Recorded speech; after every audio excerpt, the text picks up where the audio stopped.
Ratu tinggal di kastil yang indah. Dia memiliki seorang putri yang dia impikan. Anak itu berambut hitam dan berkulit putih. Oleh karena itu, mereka menamainya Putri Salju.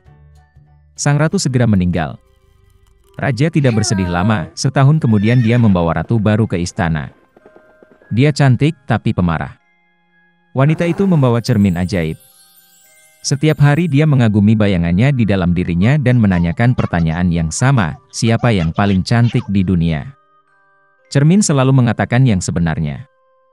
Karena itu, dengan jujur memuji kecantikan ratu, dan wanita itu berseri-seri dengan kebahagiaan.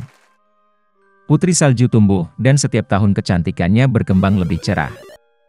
Dan sekarang, sekali lagi, berbicara ke cermin, ratu mendengar sebagai jawaban bahwa sekarang dia bukan yang tercantik di dunia, tetapi Putri Salju. Ratu tidak akan menanggung ini di istananya sendiri.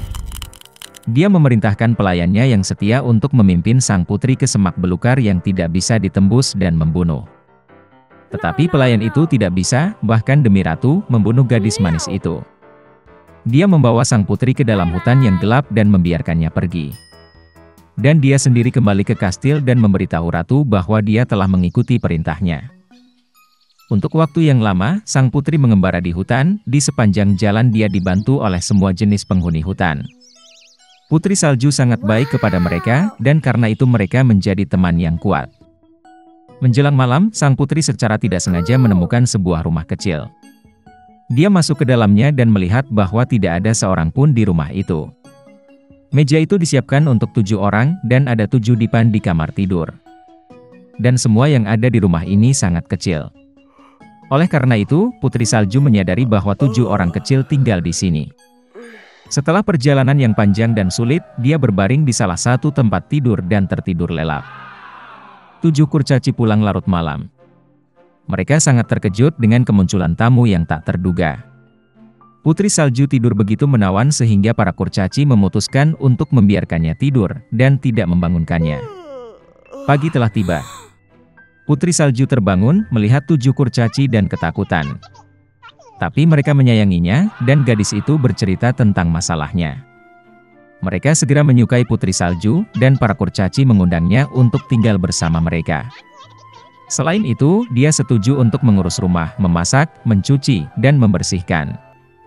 Setiap pagi para gnome pergi ke pegunungan untuk menambang emas dan batu mulia, dan kembali larut malam. Berangkat kerja, mereka memperingatkan Putri Salju agar dia takut pada ibu tiri yang jahat dan tidak membuka pintu untuk orang asing. Pada saat ini, Ratu, seperti biasa, pergi ke ruang rahasia untuk berbicara dengan cermin ajaib. Tapi cermin tiba-tiba berkata bahwa dia bukanlah yang tercantik di dunia, tapi Putri Salju. Bahwa sang putri masih hidup, dan tinggal bersama para gnome di rumah. Ratu menjadi sangat marah, dan memutuskan untuk berurusan dengan Putri Salju sendiri. Dia pergi ke ruang rahasia dan memasak apel beracun di sana. Sangat indah di luar, tetapi jika seseorang makan bahkan sepotong, dia pasti akan mati. Ketika apel sudah siap, Ratu berubah menjadi pedagang tua dan datang ke rumah para kurcaci. Melihat wanita tua yang manis itu, Putri Salju merasa kasihan padanya. Dia tidak curiga dan meninggalkan rumah. Wanita tua itu memperlakukan gadis itu dengan apel yang matang, dan berkata bahwa jika dia makan apel ini, dia akan tetap muda dan cantik selamanya. Putri Salju mempercayainya, dan begitu dia menggigit apel, dia jatuh mati dan berhenti bernapas. Ratu yang puas pergi ke istana. Di malam hari, para kurcaci kembali dari pekerjaan, dan melihat Putri Salju terbaring di tanah. Dia tidak bernapas. Mereka terisak-isak begitu keras dan meratap hingga teriakan mereka didengar oleh pangeran tampan itu, yang sedang berburu di hutan di dekatnya. Menarik baginya, lolongan macam apa yang muncul yang membuat takut semua hewan. Dan ketika pangeran menemukan rumah para kurcaci, dia melihat Putri Salju. Dia sangat cantik sehingga pangeran muda segera jatuh cinta padanya. Dia membujuk para kurcaci untuk membawanya ke kastil, karena di sana dia memiliki dokter yang dapat menyembuhkan Putri Salju. Para kurcaci mengizinkannya. Kemudian pangeran memerintahkan para pelayannya untuk menggendong sang putri di pundak mereka. Dan ketika mereka menggendongnya, kebetulan para pelayan tersandung pada semak, dan dari gegar otak sepotong apel beracun jatuh dari mulut Putri Salju, dan dia bangun. Melihat pangeran muda, gadis itu pun jatuh cinta padanya dan setuju untuk menikah dengannya. Mereka juga mengundang ibu tiri jahat mereka ke pesta pernikahan. Karena marah karena Putri Salju masih hidup, dan sekarang umur panjang dan bahagia menunggunya, Ratu memecahkan cermin ajaib dan tidak pernah melihatnya lagi. Di sana hiduplah sepasang suami istri. Sudah lama mereka ingin punya anak, tapi dia tidak ada. Suatu hari istri saya jatuh sakit. Suaminya bertanya apa yang paling dia inginkan.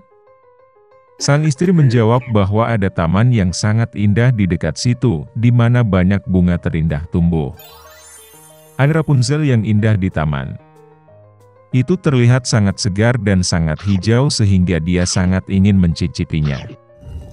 Tapi taman itu dikelilingi pagar tinggi, dan tidak ada yang berani memasukinya, karena taman ini milik seorang penyihir.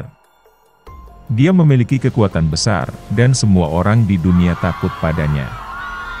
Sang suami sangat mencintai istrinya, dan memutuskan untuk membelikannya Rapunzel, berapapun harganya. Maka saat senja dia memanjat pagar batu ke taman penyihir, buru-buru mengambil segenggam Rapunzel hijau dan membawanya untuk istrinya.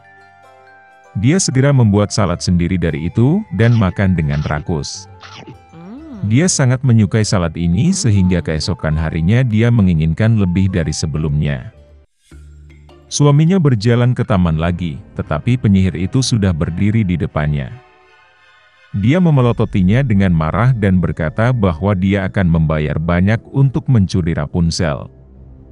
Dia meminta penyihir itu untuk tidak marah, karena dia merobek Rapunzel untuk istrinya yang sedang sakit parah. Dan dia sangat mencintainya. Kemarahan penyihir itu menghilang sedikit, dan dia berkata bahwa jika itu benar, dia akan mengizinkannya untuk mengumpulkan Rapunzel sebanyak yang dia inginkan, tapi dengan satu syarat. Dia harus memberi penyihir itu anak yang akan lahir dari istrinya. Sang suami setuju dengan rasa takut. Ketika sang istri melahirkan seorang anak perempuan, penyihir itu segera muncul, membawa anak itu bersamanya dan menamainya Rapunzel. Rapunzel menjadi gadis tercantik di dunia. Ketika dia berumur 12 tahun, penyihir itu menguncinya di menara. Menara itu berada di dalam hutan, dan tidak memiliki pintu atau tangga. Hanya di bagian paling atas ada jendela kecil. Ketika penyihir itu ingin memanjat menara, dia memanggil Rapunzel untuk menurunkan kepangannya.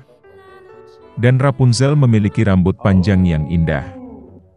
Dia mendengar suara penyihir, mengendurkan kepangannya, mengikatnya ke pengait jendela, dan rambut rontok, dan penyihir kemudian memanjat, menempel pada mereka.